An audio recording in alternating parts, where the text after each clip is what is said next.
number three, make it easy for people to say yes. A lot of times you're going to reach out to people, and sometimes people will just reach out and will say, hey, can you be my mentor? And that's just not a good question, because as much as the person might want to be a mentor, when you ask it in that way, it's all automatically puts a lot of pressure on the individual, and they might not have the time. So they're going to be, inclined to say no because they don't want to disappoint you, or sign up to something they might not be able to deliver.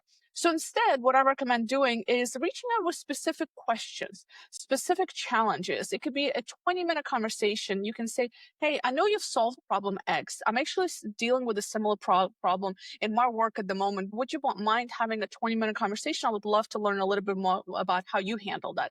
And having multiple of these conversations and asks, there's like mini conversations, right, that you can actually then combine and eventually will become a mentorship relationship without even making it super formal, right? It's all about reaching out, asking simple questions, easy questions that they can possibly tackle within that 20-minute phone call conversation, right? Something that you can come back to them with, and of course, update them on about how you applied that learning and so on. And having some of these questions multiple times over a period of weeks or even months sometimes. And ultimately, that is how you have a mentorship relationship. And step four, don't just look externally or look sideways as well. Look at the colleagues, look at your peers. Peer mentoring can be really powerful. An example can be, let's say you're new to using AI in your particular job, but the person who is on the same level as you and in a similar role at your company is already using AI. You can learn from them and saying, like, how are you applying this in our job, and learning from them. Peer mentoring is really, really great. A lot of times people that are right next to us can teach us something we don't have exposure to, and vice versa. So don't just look for that most senior person who's going to open all the doors and teach you all these things.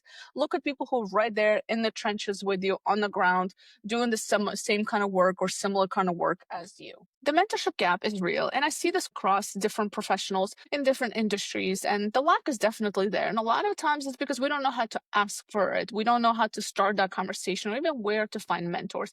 And with these four steps, hopefully that can give you a starting point of where to actually look and how to approach this conversation. So we've covered getting specific, building a circle, making it easy to say yes, and also don't just look across board on with the people that are the same level as you that can add a lot of value. If you found this helpful, or if maybe you know somebody who's asking themselves all the time, I need a mentor, I don't know how to find one, and so on, pass on this episode to them. They will appreciate it. I will certainly appreciate it. And of course, subscribe, share, comment, and I will see you next week.